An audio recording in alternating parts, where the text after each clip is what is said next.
Hello students. आज हम लोग यहाँ पे महात्मा गांधी से संबंधित कुछ महत्वपूर्ण प्रश्नों को करेंगे। ठीक है। और ये जो प्रश्न हैं ये प्रीवियस ईयर्स क्वेश्चंस हैं जो कि अलग अलग समय पर अलग अलग एग्जाम्स में आए थे। तो इसमें से कुछ जो इम्पोर्टेंट क्वेश्चंस हैं वो यहाँ पे आज हम लोग डिस्कस करेंगे। तो महात्मा गांधी से संबंधित जो अपना सेशन है उसको हम लोग यहाँ पे शुरू कर रहे हैं। ठीक है। तो मैं चाहूँगा कि ये सेशन को ये आप लोगों को काफ़ी अच्छा लगेगा और इस तरीके का जो सेशन है वो एग्जामिनेशन पॉइंट ऑफ व्यू से काफ़ी इम्पोर्टेंट रहता है। ठीक है। तो आइए हम लोग इस सेशन को शुरू करते हैं। ठीक है। तो यहाँ पर जो पहला क्वेश्चन है वो यदि हम लोग देखें तो यहाँ पर क्वेश्चन नंबर 1 क्या कह रहा है कि महात्मा गांधी ने ये कहा था कि उनकी कुछ सबसे गहन धारणाएं अनटू दिस लास्ट नामक पुस्तक में प्रतिबिंबित होती हैं और इस पुस्तक ने उनके जीवन को बदल डाला। तो इस पुस्तक का वो संदेश क्या था जिसने महात्मा गांधी को बदला। ठीक है। तो यहाँ पर महात्मा गांधी जो हैं वो दक्षिण अफ्रीका का जो उनका प्रवास है उस समय यहाँ पर वो एक पुस्तक पढ़ रहे हैं जो कि है अनटू दिस लास्ट। तो ये जो अनटू दिस लास्ट पुस्तक है ये बेसिकली जॉन रस्किन की है। ठीक है। तो जॉन रस्किन के द्वारा ये पुस्तक लिखी गई थी और महात्मा गांधी ने इस पुस्तक को पढ़ा और वहां से इस पुस्तक ने जो उनके जीवन पर सबसे अधिक प्रभाव डाला वो यहाँ पर था कि व्यक्ति का कल्याण जो है वो सबके कल्याण में निहित है। तो यहाँ पर जो महात्मा गांधी का एक विचारधारा है वो कहीं ना कहीं सर्वोदय की एक विचारधारा आ रही है। ठीक है। तो यहाँ पर जो महात्मा गांधी की सर्वोदय की विचारधारा है, ठीक है, जहाँ पर वो चाहते हैं कि सबका विकास हो। ठीक है। सर्वोदय का मतलब सबका उदय। यहाँ पर उदय जो है वो कहीं ना कहीं विकास से जुड़ा हुआ है। तो महात्मा गांधी की जो ये विचारधारा थी सर्वोदय की, इसको हम ये कह सकते हैं कि व्यक्ति का कल्याण सबके कल्याण में निहित है। तो यहाँ पर option B is right answer. ठीक है। तो क्वेश्चन नंबर बी का आंसर जो है वो यहाँ पर, क्वेश्चन नंबर 1 का आंसर यहाँ पर बी हुआ। ठीक है। तो हम लोग आगे बढ़ते हैं फिर। ठीक है। तो क्वेश्चन नंबर 1 का आंसर बी हुआ। क्वेश्चन नंबर 2 पे आते हैं। क्वेश्चन नंबर 2 जो है ये यूपीएससी में क्वेश्चन पूछा गया था और यहाँ पर क्वेश्चन क्या है कि खेड़ा के किसानों के पक्ष में महात्मा गांधी के सत्याग्रह संगठित करने का कारण क्या था। तो यहाँ पर दो कारण दिए गए हैं। पहला कारण है यहाँ पर कि अकाल पड़ने के बावजूद प्रशासन ने भू राजस्व की उगाही स्थगित नहीं की थी और दूसरा है कि प्रशासन का यह प्रस्ताव था कि गुजरात में स्थायी बंदोबस्त लागू कर दिया जाए। तो यहाँ पर यह बताया गया है कि कौन सा या कौन से कथन सही हैं ये बताना है। ठीक है। तो यहाँ पे जो क्वेश्चन नंबर 2 है उसमें जो पहला कारण है कि अकाल पड़ने के बावजूद प्रशासन ने भू राजस्व की उगाही स्थगित नहीं की थी, ये यहाँ पर कारण सही है। ठीक है। खेड़ा में हम देख रहे हैं कि खेड़ा जो है वो गुजरात में है और लगभग 1917-18 के आसपास यहाँ पर एक अकाल जैसी स्थिति आ रही है जो जिसके कारण किसान जो हैं वो उतना उत्पादन नहीं कर पा रहे हैं और वो लगान भी नहीं दे पा रहे हैं। ठीक है। तो यहाँ पर अहमदाबाद मिल मजदूर का जो आंदोलन था उसके जस्ट बाद महात्मा गांधी ये आंदोलन में पार्टिसिपेट कर रहे हैं और देखा जाए तो खेड़ा का जो आंदोलन है वो महात्मा गांधी का पहला किसान आंदोलन माना जाता है। ठीक है। तो महात्मा गांधी का ये पहला किसान आंदोलन है जो कि खेड़ा आंदोलन के नाम से फेमस हुआ। ठीक है। तो यहाँ पर जो दूसरा कारण है कि प्रशासन का यह प्रस्ताव था कि गुजरात में स्थायी बंदोबस्त लागू कर दिया जाए, तो ये स्टेटमेंट गलत है। ठीक है। तो यहाँ पर क्वेश्चन नंबर 1 का आंसर क्या हुआ, केवल ए। तो प्रशासन की जो भू राजस्व की उगाही स्थगित न करना ये महात्मा गांधी का जो है सत्याग्रह संगठित करने का कारण था। ठीक है। तो क्वेश्चन नंबर 2 का आंसर जो है वो ए हुआ। ठीक है। चलिए। तो यहां पर पहला कारण जो है वो सही है और दूसरा कारण जो है वो गलत है। क्वेश्चन नंबर 3 पे आते हैं। यहां पे क्वेश्चन नंबर 3 क्या कहता है कि एम के गांधी किसके समर्थक थे। तो यहां पर चार ऑप्शन दिए गए हैं, मार्क्सवादी समाजवाद के, दूसरा है श्रेणी समाजवाद का, तीसरा है आदर्शवाद का और चौथा है दार्शनिक अराजकतावाद का। तो यहां पर यदि हम महात्मा गांधी की विचारधारा को देखें तो महात्मा गांधी जो हैं वो यहाँ पे राज्य विहीन समाज की बात कर रहे हैं। इसी को यहाँ पर हम स्टेटलेस सोसाइटी भी कहते हैं। ठीक है। तो यहाँ पर महात्मा गांधी की जो विचारधारा है वो कहीं ना कहीं दार्शनिक अराजकतावाद से जुड़ी हुई है। महात्मा गांधी जो हैं वो मार्क्सवाद को मान रहे हैं, या मार्क्सवाद का जो एक प्रैक्टिकल फॉर्म है समाजवाद, है ना, उसको यहाँ पर वो फॉलो कर रहे हैं। तो महात्मा गांधी अपने आप को दार्शनिक अराजकतावादी कहने से भी संकोच नहीं कर रहे हैं, है ना, और वो कहीं ना कहीं स्टेटलेस सोसाइटी की बात कर रहे हैं। तो महात्मा गांधी यहाँ पर जो समर्थक हैं वो दार्शनिक अराजकतावाद के हैं। ठीक है। तो यहाँ पर क्वेश्चन नंबर 3 का आंसर डी हुआ। ठीक है। तो हम लोग आगे बढ़ते हैं, फिर क्वेश्चन नंबर 4 पे आते हैं। क्वेश्चन नंबर 4 है कि गांधी जी के संदर्भ में निम्नलिखित में से कौन सा कथन सही है। ठीक है। तो यहाँ पे 4 स्टेटमेंट दिए गए हैं।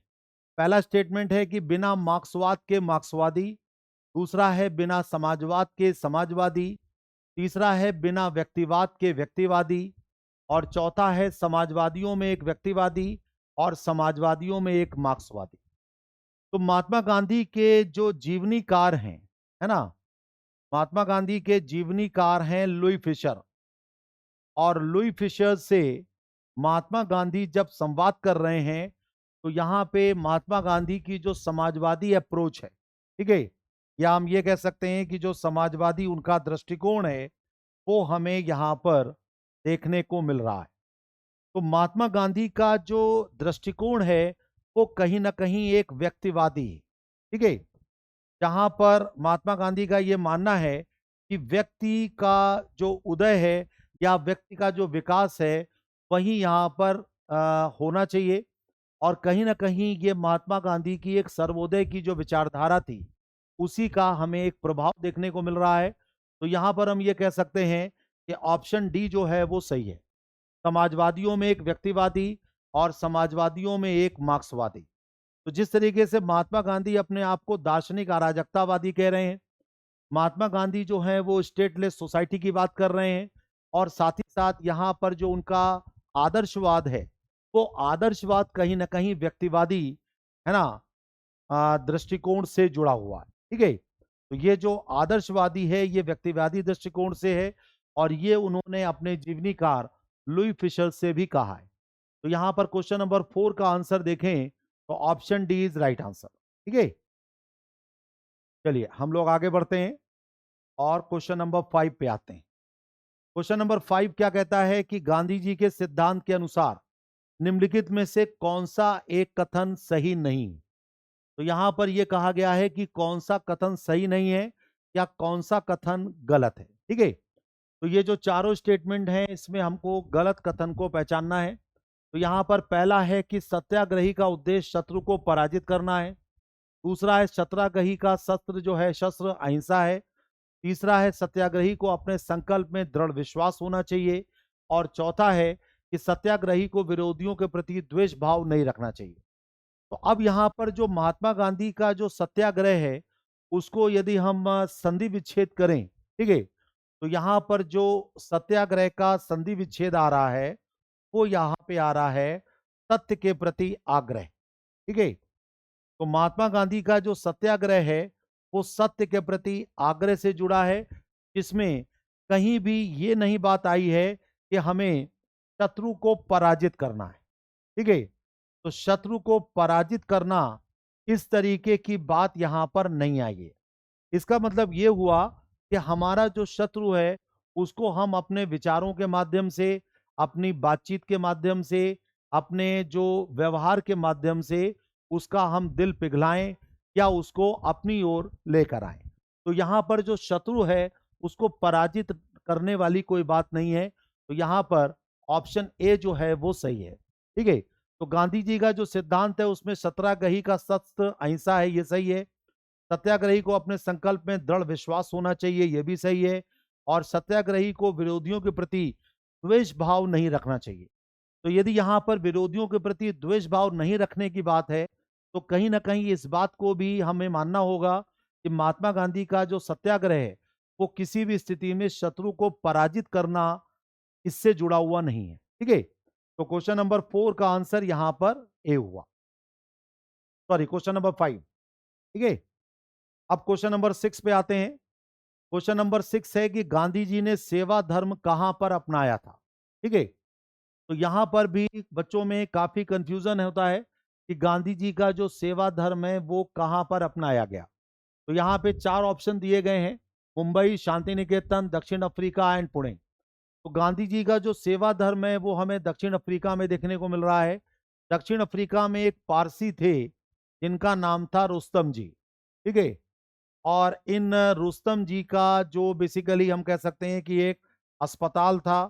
ठीक है, इन्हीं का एक दवाखाना भी था, और महात्मा गांधी यहाँ पर एक जस्ट लाइक हम कह सकते हैं कि जो कंपाउंडर होते हैं हॉस्पिटल में, उस तरीके से महात्मा गांधी यहाँ पर एक सेवाएं दे रहे हैं। तो महात्मा गांधी का जो ये सेवा धर्म है, ये हमें सबसे पहले दक्षिण अफ्रीका में देखने को मिला, और दक्षिण अफ्रीका में इस तरीके का सेवा धर्म जो है वो रुस्तम जी का जो अस्पताल या उनका दवाखाना था, उसमें महात्मा गांधी की जो सेवाएं थी उससे हमें देखने को मिल रहा है। तो क्वेश्चन नंबर 6 का आंसर यदि हम देखें तो यहां पर option C is right answer. ठीक है, चलिए आगे बढ़ते हैं, हम लोग क्वेश्चन नंबर 7 पे आते हैं। ठीक है, क्वेश्चन नंबर 7 है कि गांधी जी ने राजनीति का जो प्रतिमान प्रस्तुत किया, निम्नलिखित में से कौन सी विशेषता उसमें नहीं है। तो गांधी जी की जो राजनीति है उसमें कौन सी विशेषता नहीं है, ये बताना है। तो यदि हम इन चारों प्रतिमानों पर देखें तो पहला प्रतिमान यहां पर नैतिकता है, दूसरा प्रतिमान यहां पर धर्म है, और तीसरा प्रतिमान मानवता, और चौथा प्रतिमान यहां पर सत्ता है। तो गांधी जी की जो राजनीति थी उसमें कहीं पर भी हमको सत्ता का उपयोग देखने को नहीं मिल रहा है। ठीक है, गांधी जी यहाँ पर एक ऐसे समाज की कल्पना कर रहे हैं जो कि एक राज्य विहीन है। तो यहाँ पर सत्ता जो है वो गांधी जी के प्रतिमान में नहीं आएगी। ठीक है, तो यहाँ पर option D is right answer. तो गांधी जी की राजनीति जो है उसमें नैतिकता है, उसमें धर्म है, उसमें मानवता है। तो इन सभी चीजों को यदि हम देखें तो गांधी जी की जो सर्वोदय की विचारधारा है वो यहाँ पर हमें परिलक्षित हो रही है। ठीक है, गांधी जी की जो सर्वोदय की विचारधारा है, तो यहाँ पे जो राजनीति है वो सबके उदय से या सबके विकास से जुड़ी हुई है। ठीक है, तो क्वेश्चन नंबर 7 का आंसर यहाँ पर डी हुआ। ठीक है, चलिए हम लोग आगे बढ़ते हैं, क्वेश्चन नंबर 8 पर आते हैं। क्वेश्चन नंबर 8 है कि गांधीयन इनोवेशन या गांधी जी का जो नवाचार है उसका क्या मतलब है। ठीक है, तो गांधीयन इनोवेशन का पहला ऑप्शन दे रहा है अधिक उत्पादन से, दूसरा ऑप्शन दे रहा है घरेलू अर्थव्यवस्था में अधिक उत्पादन से, तीसरा है उपभोग के लिए उत्पादन से, और चौथा है कम निवेश से अधिक उत्पादन अधिक लोगों के लिए। तो अब ये जो शब्द है गांधी जी का नवाचार या गांधीयन इनोवेशन, इसका यहाँ पर जो सबसे पहले यूज किया गया, ये शब्द यूज किया गया आर ए माशेलकर के द्वारा। ठीक है, तो आर ए माशेलकर ने यहाँ पर जो गांधीयन इनोवेशन की बात की, तो ये जो गांधीयन इनोवेशन है ये यहाँ पर हम देखें तो कम निवेश से अधिक उत्पादन अधिक लोगों के लिए किए जाने की बात है। गांधी जी का ये मानना था कि हम जो है कम से कम निवेश से यदि हम ज्यादा से ज्यादा लोगों के प्रति अपना कर्तव्य पूरा कर सकते हैं या उनके प्रति हम अपना उत्पादन बढ़ा सकते हैं, तो ये सबसे अच्छा यहाँ पर इनोवेशन रहेगा। ठीक है, वर्तमान संदर्भ में भी यदि हम देखें तो किसी भी कंपनी की जो शुरुआत होती है ना, या कोई भी स्टार्टअप लग रहा है तो वो कम निवेश से ही लग रहा है, और धीमे धीमे जैसे जैसे उसका उत्पादन बढ़ता है तो उसका आकार हमें बढ़ता हुआ दिखाई देता है।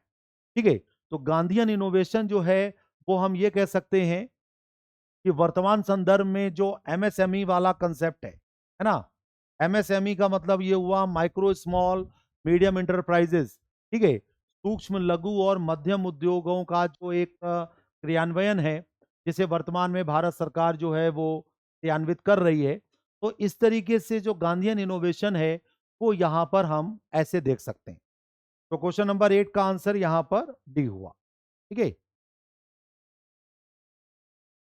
चलिए आगे बढ़ते हैं, क्वेश्चन नंबर 9 पे आते हैं। क्वेश्चन नंबर 9 है कि गांधी जी के अनुसार हिंसा का क्रूरतम रूप क्या है। ठीक है, तो गांधी जी के अनुसार जो, चूंकि गांधी जी हमेशा ही अहिंसा की बात या नॉन वायलेंस की बात कर रहे हैं, तो ऐसी स्थिति में गांधी जी का जो समय हिंसा का क्रूरतम रूप है वो क्या है, तो गांधी जी ने इसे गरीबी के स्थायित्व से जोड़ा है। ठीक है, तो गरीबी का स्थायित्व का मतलब ये होता है ना, कि परमानेंसी ऑफ पावर्टी। ठीक है, तो यहां पर गांधी जी के अनुसार हिंसा का जो क्रूरतम रूप है वो कहीं ना कहीं गरीबी के स्थायित्व से जुड़ा है। इसीलिए गांधी जी की जो विचारधारा है वो यहाँ पे सबके उदय से जुड़ी है, सबके विकास से जुड़ी है, और समाज का जो सबसे कमजोर तबका है, जो बहुत गरीब है, वहां तक सरकार की योजनाएं जाएं। गांधी जी की सोच ये है। ठीक है, तो यहाँ पर जो हिंसा का क्रूरतम रूप है वो हमें गरीबी के स्थायित्व में दिख रहा है। ठीक है, तो क्वेश्चन नंबर 9 का आंसर यहां पर ए हुआ। ठीक है, क्वेश्चन नंबर 10 पे आते हैं। क्वेश्चन नंबर 10 है कि गांधी जी ने परिवार नियोजन के लिए कौन सा तरीका बतलाया है। ठीक है, क्वेश्चन नंबर 10 यहां पर यह कहा गया है कि जो फैमिली प्लानिंग है उसमें गांधी जी का जो तरीका है या गांधी जी ने जो उपाय सुझाया है वो क्या है। तो यहां पर हमें चार ऑप्शन देखने को मिल रहे हैं। पहला है आत्मनियंत्रण, नसबंदी, निरोध या लूप। तो परिवार नियोजन के लिए गांधी जी ने सेल्फ कंट्रोल या आत्मनियंत्रण का एक तरीका अपनाने की बात की है। और यहाँ पे गांधी जी की यदि हम पुस्तक देखें, माई एक्सपेरिमेंट विद ट्रूथ, तो वो सत्य के साथ जो प्रयोग किए गए उसमें भी महात्मा गांधी इसी तरीके का एक संदेश देने की कोशिश कर रहे हैं कि परिवार नियोजन के लिए जो एक तरीका बताया जा रहा है वो कहीं ना कहीं आत्मनियंत्रण या सेल्फ कंट्रोल से जुड़ा है। ठीक है, तो क्वेश्चन नंबर 10 का आंसर यहां पर ए हुआ। ठीक है, चलिए आगे बढ़ते हैं हम लोग, क्वेश्चन नंबर 11 पे आते हैं। क्वेश्चन नंबर 11 है कि एम के गांधी ने निम्नलिखित में से किस भारतीय राष्ट्रीय कांग्रेस के अधिवेशनों में सबसे पहले भाग लिया। तो यहां पर बच्चे जो हैं वो काफी कंफ्यूज हो जाते हैं, क्योंकि उनका ये मानना है कि गांधी जी का जो भारत आगमन है वो 9 जनवरी 1915 का है। तो गांधी जी लगभग एक साल तक भारत भ्रमण पे रहते हैं। तो उनका ऐसा मानना है कि गांधी जी का जो पहला कांग्रेस में पार्टिसिपेशन है वो 1916 के लखनऊ अधिवेशन है, जो कि गलत है। गांधी जी ने सबसे पहले यहाँ पर जिस कांग्रेस के अधिवेशन में भाग लिया वो कलकत्ता अधिवेशन था, और ये कलकत्ता अधिवेशन 1901 का है। गांधी जी अपने दक्षिण अफ्रीका प्रवास के दौरान, गांधी जी 1893 में दक्षिण अफ्रीका जाते हैं, और फिर बीच में 1901 में वो भारत भी आते हैं कुछ समय के लिए, है ना। तो यहाँ पे जो कैलकाटा सेशन है उसमें गांधी जी का पार्टिसिपेशन है, और इस अधिवेशन की जो अध्यक्षता है, इस अधिवेशन की अध्यक्षता जो है वो दिनशा वाचा के द्वारा की गई है। ठीक है, यहाँ पर क्वेश्चन नंबर 11 का आंसर बी है। तो ये जो इस टाइप के क्वेश्चन होते हैं इसमें काफी गलती होने के चांसेस रहते हैं, क्योंकि यहाँ पर गांधी जी का आगमन और जो पहला ऑप्शन है वो लखनऊ अधिवेशन ही दिखाता है। ठीक है, तो ज्यादातर बच्चे जो हैं वो इसका आंसर ए लगाते हैं, जबकि इसका सही आंसर बी है। ठीक है, चलिए क्वेश्चन नंबर 12 पे आते हैं हम लोग। तो क्वेश्चन नंबर 12 जो है वो क्या कह रहा है कि गांधी जी के अनुसार राजनीति का तात्पर्य क्या है। तो पहला है यहाँ पे धर्म विहीन राजनीति, दूसरा है जन कल्याण के लिए सक्रियता, तीसरा है सत्य के बिना राजनीति, और चौथा है नॉन ऑफ दिस। तो गांधी जी की जो राजनीति है उसमें यदि हम देखें तो यहाँ पर धर्म भी जो है वो प्रमुख है, और साथ ही साथ यहाँ पर सत्य, अहिंसा, है ना, ये कुछ ऐसे मानदंड हैं जो कि गांधी जी की राजनीति में हमें देखने को मिल रहे हैं। तो ऐसी राजनीति जो धर्म के विहीन है वो यहाँ पे गांधी जी सपोर्ट नहीं कर रहे हैं। तो यहाँ पर जो पहला ऑप्शन है वो गलत हो गया। इसी तरीके से जो सत्य के बिना राजनीति है, गांधी जी उसको भी सपोर्ट नहीं कर रहे हैं। गांधी जी का ये मानना है कि राजनीति में जो धर्म है वो कहीं ना कहीं उपस्थित है। ये बात सही है कि धर्म और राजनीति अलग अलग होने चाहिए, लेकिन दोनों का प्रभाव जो है वो हमें कहीं ना कहीं देखने को मिल रहा है। ठीक है, तो यहाँ पर धर्म विहीन राजनीति जो है वो गलत हुआ, सत्य के बिना राजनीति भी यहाँ पर गलत है। तो यहाँ पर जो सही आंसर होगा वो होगा जन कल्याण के लिए सक्रियता। तो राजनीति का जो तात्पर्य जन कल्याण के लिए सक्रियता है, ये भी आप देखिए तो कहीं ना कहीं जो महात्मा गांधी की सर्वोदय की विचारधारा है, उससे यहाँ पर जुड़ी हुई है। ठीक है, तो यहाँ पे इस क्वेश्चन का जो आंसर है वो जन कल्याण के लिए सक्रियता होगा। तो option B is right answer. ठीक है, क्वेश्चन नंबर 12 का आंसर बी हो गया। अब यहाँ पे क्वेश्चन नंबर 13 पे आते हैं। क्वेश्चन नंबर 13 है कि महात्मा गांधी से संबद्ध निम्नलिखित आश्रमों में कौन सबसे पुराना है। ठीक है, तो इसमें भी बच्चों से गलती होती है, क्योंकि उनका ये मानना है कि महात्मा गांधी जब भारत आए हैं, है ना, और उन्होंने यहाँ पर आके साबरमती आश्रम की स्थापना की है, तो सबसे पुराना या सबसे पहला यही है, जबकि ये गलत है। ठीक है, महात्मा गांधी का जो दक्षिण अफ्रीका का प्रवास रहा, उस प्रवास में हम देख रहे हैं कि 1893 से 1915, तो लगभग 21 साल 6 महीने का जो उनका प्रवास था, उसमें सबसे पुराना आश्रम जो है वो फिनिक्स आश्रम है।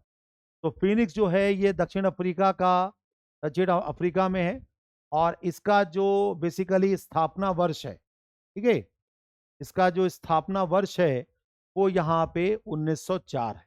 ठीक है, तो सबसे पहले जो आश्रम था वो यहाँ पे फिनिक्स आश्रम रहा।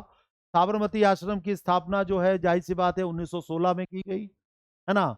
और जब 1930 में महात्मा गांधी सविनय अवज्ञा आंदोलन की शुरुआत कर रहे हैं, तो वो यहाँ पे एक प्रतिज्ञा ले रहे हैं कि जब तक हमें आज़ादी नहीं मिल जाएगी तब तक मैं साबरमती आश्रम वापस नहीं आऊंगा। तो इसके लिए यहाँ पे महात्मा गांधी का एक अस्थाई निवास वर्धा में बनाया गया, और वर्धा जो है वो वर्तमान में महाराष्ट्र में। ठीक है, तो क्वेश्चन नंबर 13 का आंसर यहाँ पर बी फिनिक्स हुआ। ठीक है, तो option B is right answer. Question number 14 पे आते हैं। क्वेश्चन नंबर 14 जो है वो महात्मा गांधी का जो राजनीतिक जीवन है उसकी घटनाओं का कालक्रम पूछ रहा है। ठीक है, तो यहां पर जो है वो पहला है चंपारण, दूसरा है अहमदाबाद मिल हड़ताल, तीसरा है खेड़ा, और चौथा है असहयोग आंदोलन। तो यदि इन घटनाओं का कालक्रम देखें तो चंपारण जो है वो 1917 का, अहमदाबाद मिल हड़ताल जो है ये फरवरी मार्च 1918 मानी गई है। ठीक है, और खेड़ा जो है ये भी मार्च 1918 के आसपास की माना गया है। असहयोग आंदोलन की शुरुआत जो है वो 1 अगस्त 1920 को मानी गई है। तो इस तरीके से यदि हम यहाँ पर देखें तो यहाँ पर जो सही आंसर होगा वो बी है। ठीक है, सबसे पहले यहाँ पे चंपारण आएगा, फिर यहाँ पर अहमदाबाद मिल मजदूर हड़ताल, फिर यहाँ पे खेड़ा, और चौथा यहाँ पे असहयोग जो आंदोलन शुरू हुआ। ये जो तारीख है 1 अगस्त 1920, इसी दिन असहयोग आंदोलन शुरू हो रहा है, और इसी दिन जो है हमें तिलक की मृत्यु भी देखने को मिल रही है। तो जिस दिन तिलक की मृत्यु हुई उसी दिन हमें असहयोग आंदोलन जो है वो देखने को मिल रहा है। तो क्वेश्चन नंबर 14 का आंसर यहां पर बी है। ठीक है, चलिए क्वेश्चन नंबर 15 पे आते हैं हम लोग। क्वेश्चन नंबर 15 जो है वो है कि निम्नलिखित में से पेशे से कौन एक शिक्षक था। ठीक है, तो यहां पर क्वेश्चन नंबर जो 15 है कि महात्मा गांधी के जो निम्नलिखित अनुयायी हैं इनमें से पेशे से कौन एक शिक्षक है। तो यहाँ पे अनुग्रह नारायण सिन्हा, ब्रजकिशोर प्रसाद, जेबी कृपलानी और राजेंद्र प्रसाद। तो यहाँ पे जेबी कृपलानी की एक उपाधि है आचार्य। ठीक है, तो जेबी कृपलानी को आचार्य जेबी कृपलानी कहा गया, है ना। एएन सिन्हा और ब्रज किशोरी प्रसाद ये दोनों ही वकील थे। ठीक है, तो यहाँ पर ये दोनों ही नहीं होंगे, है ना। राजेंद्र प्रसाद जी भी कुछ समय तक शिक्षक रहे हैं। ठीक है, तो कुछ समय तक ये शिक्षक रहे हैं, लेकिन एक्चुअली में यदि हम इनका पेशा देखें तो इनका पेशा जो है वो वकालत ही था, या हम ये कह सकते हैं कि ये भी एक वकील थे। ठीक है, तो यहाँ पर सही आंसर जो है वो ऑप्शन सी होगा। तो क्वेश्चन नंबर 15 का आंसर हम देखें तो यहाँ पे option C is right answer. Mahatma Gandhi के जो निम्नलिखित अनुयायी हैं उसमें आचार्य जेबी कृपलानी जो हैं वो शिक्षक थे। तो आचार्य जेबी कृपलानी जब आजादी हुई है ना, तो उस समय जो है वो भारत के कांग्रेस के अध्यक्ष थे, है ना। ये वाला क्वेश्चन भी कई बार पूछा गया। क्वेश्चन नंबर 15 का आंसर यहां पर सी हुआ। ओके, क्वेश्चन नंबर 16 पे आते हैं। भारतीय कपड़ा व्यापारी, बैंकर, कांग्रेसी और महात्मा गांधी का निकट सहयोगी, ये विवरण जो है वो किसके बारे में कहा गया है? ठीक है, तो यहां पर जीडी बिड़ला, एमआर जयकर, जमनालाल बजाज और वीएस श्रीनिवास शास्त्री। तो यहां पर यदि हम व्यापारी वर्ग को देखें तो यहां पे व्यापारी में जीडी बिड़ला एंड जमनालाल बजाज ही है ना। ये दोनों, एमआर जयकर और वीएस श्रीनिवास शास्त्री, इनका यहाँ पे व्यापार से देखा जाए तो कोई जुड़ाव नहीं है। ठीक है, अब यहाँ पर ये जो स्टेटमेंट दिया गया है ये बेसिकली जमनालाल बजाज का है। ठीक है, भारतीय कपड़ा व्यापारी, बैंकर, कांग्रेसी और महात्मा गांधी का जो निकट सहयोगी है वो जमनालाल बजाज को कहा गया है, और ये महात्मा गांधी के पांचवें पुत्र बोले गए हैं। ठीक है, महात्मा गांधी के पांचवें पुत्र। तो आप सभी को शायद पता होगा कि महात्मा गांधी के चार पुत्र थे। ठीक है, तो ये जो चार पुत्र हैं वो कौन है? हरिलाल, ठीक है, मणिलाल, फिर इसके बाद तीसरे पुत्र हैं रामदास, और चौथे पुत्र हैं देवदास। ठीक है, तो यहां पर जो चौथे पुत्र हैं देवदास, इन्हीं की जो शादी है वो चक्रवर्ती राजगोपालाचारी के, चक्रवर्ती राजगोपालाचारी की जो पुत्री हैं लक्ष्मी, ठीक है, उनसे इनकी शादी हुई। ठीक है, तो लक्ष्मी और देवदास जो हैं वो आपस में पति पत्नी थे, और चक्रवर्ती राजगोपालाचारी और महात्मा गांधी का एक तो राजनीतिक संबंध है और एक यहाँ पे पारिवारिक संबंध है, और ये यहाँ पर इनके समधी हुए। ठीक है, तो क्वेश्चन नंबर 16 का आंसर यहाँ पर सी हुआ। ठीक है, चलिए क्वेश्चन नंबर 17 पे आते हैं। निम्नलिखित में से किसने महात्मा गांधी को ये आदेशित किया था कि वो भारत में पहले वर्ष, है ना, खुले कान पर मुंह बंद करके व्यतीत करें? तो यहां पर ये जो स्टेटमेंट है ये बेसिकली गोपाल कृष्ण गोखले जी से जुड़ा हुआ है, जो कि महात्मा गांधी के राजनीतिक गुरु थे। ठीक है, तो यहां पर गोपाल कृष्ण गोखले ये महात्मा गांधी के राजनीतिक गुरु थे, है ना, और उन्होंने ही ये कहा है कि चूंकि महात्मा गांधी का जो दक्षिण अफ्रीका प्रवास है वो 1893 से 1915 तक था, तो 21 साल से ऊपर का जब प्रवास हो गया है दूसरे देश में, तो यहाँ पे गोपाल कृष्ण गोखले ये कह रहे हैं कि पहले आप 1 साल तक भारत को देखिए, समझिए, है ना, क्योंकि यहाँ की जो परिस्थितियां हैं वो दक्षिण अफ्रीका की परिस्थितियां नहीं थी। ठीक है, यहाँ पर हम देख रहे हैं कि महात्मा गांधी को जो इनवाइट किया गया वो भी गोपाल कृष्ण गोखले के द्वारा इनवाइट किया गया। गोपाल कृष्ण गोखले महात्मा गांधी से मिलने दक्षिण अफ्रीका जाते हैं, और वहां पर क्योंकि महात्मा गांधी के जो भी वहां पे सत्याग्रह के प्रयोग थे उससे यहाँ पर जो भारतीय जनमानस है वो काफी प्रभावित होता है, और अंग्रेजों को उन्हीं की भाषा में जवाब देने वाला एक व्यक्ति मिलता है। ठीक है, तो गोपाल कृष्ण गोखले का यहाँ पर एक स्टेटमेंट था कि वो भारत में पहला वर्ष, तो ये पहला वर्ष क्या है, 1915 से लेकर 16 तक जो एक वर्ष है वो खुले कान पर मुंह बंद करके, मतलब यहाँ पर आंख और कान खुली रहे कि क्या हो रहा है और क्या क्या बातें हो रही हैं, लेकिन आपको उसके बारे में अपने कोई विचार व्यक्त नहीं करने। ठीक है, तो यहाँ पर मुंह बंद रखना है। ठीक है, तो क्वेश्चन नंबर 17 का आंसर यहाँ पर डी हुआ। चलिए आगे बढ़ते हैं हम लोग, क्वेश्चन नंबर 18 पे आते हैं। क्वेश्चन नंबर 18 में महात्मा गांधी ने पहला जन भाषण कहाँ दिया था? ठीक है, तो इस क्वेश्चन में भी बच्चों को काफी कंफ्यूजन हो जाता है। ज्यादातर बच्चे जो हैं वो यहाँ पे चंपारण को लगाते हैं। उनका ये मानना है कि चूंकि महात्मा गांधी का भारत में जो पहला सफल प्रयोग है वो यहाँ पे चंपारण में है, तो जब वो चंपारण गए होंगे तो उन्होंने कोई भाषण दिया होगा, तो यहाँ पे पहला भाषण वो ये लगाते हैं, जबकि ये गलत है। भारत में महात्मा गांधी का जो पहला जन भाषण है वो हमको वाराणसी में देखने को मिलता है, जहां पर बनारस हिंदू विश्वविद्यालय के जो विद्यार्थी हैं, ठीक है, बीएचयू के जो विद्यार्थी हैं, उनको यहाँ पर संबोधित किया गया था। ठीक है, तो यहाँ पर ये विद्यार्थियों का को जो संबोधन है वो यहाँ पर हमें पहला जन भाषण के रूप में देखने को मिल रहा है। तो क्वेश्चन नंबर 18 का आंसर यहाँ पर वाराणसी हुआ। और ये वाराणसी का जो प्रवास है वो भी कहीं ना कहीं चंपारण से ही जुड़ा है। 1916 का जो लखनऊ अधिवेशन है उसमें राजकुमार शुक्ला महात्मा गांधी से मिलते हैं और उन्हें चंपारण आने के लिए इनवाइट करते हैं। ठीक है। तो महात्मा गांधी जब यहाँ से चंपारण जा रहे हैं तो रास्ते में वाराणसी पड़ता है और वाराणसी में बीएचयू के जो स्टूडेंट्स हैं वो महात्मा गांधी से रिक्वेस्ट करते हैं कि वो एक भाषण दें। ठीक है। तो यहाँ पर महात्मा गांधी का जो पहला जन भाषण है वो हमें वाराणसी में देखने को मिल रहा है। तो क्वेश्चन नंबर 18 का आंसर यहाँ पर डी हुआ। ठीक है।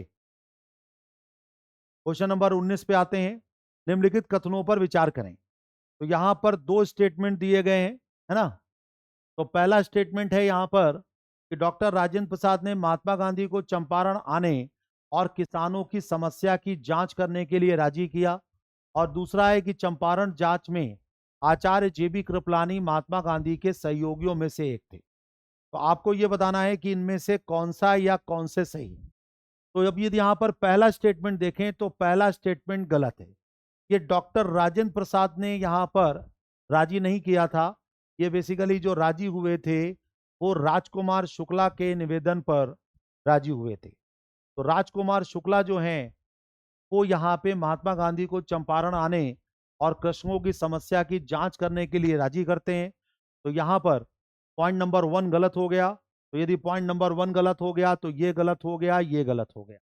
दूसरा है कि चंपारण जांच में आचार्य जेबी कृपलानी महात्मा गांधी के सहयोगियों में से एक थे, तो ये सही है। ठीक है। चंपारण का ही जो महात्मा गांधी का प्रवास है उसमें आचार्य जेबी कृपलानी, अनुग्रह नारायण सिन्हा, ठीक है, डॉक्टर राजेंद्र प्रसाद, ये हमें महात्मा गांधी के साथ सहयोगियों के रूप में दिख रहे हैं। ठीक है। इसी के साथ में कुछ और सहयोगी भी थे। ठीक है। तो यहाँ पे राजकुमार शुक्ला, अनुग्रह नारायण सिन्हा, डॉक्टर राजेंद्र प्रसाद, आचार्य जेबी कृपलानी, ये सब चंपारण का जो इन्वेस्टिगेशन था उससे जुड़े हुए थे। ठीक है। तो यहाँ पर क्वेश्चन नंबर 19 का आंसर बी हुआ। ठीक है। चलिए, तो यहाँ पे क्वेश्चन नंबर 20 पे आते हैं। महात्मा गांधी के चंपारण सत्याग्रह का किसने विरोध किया था? ठीक है। तो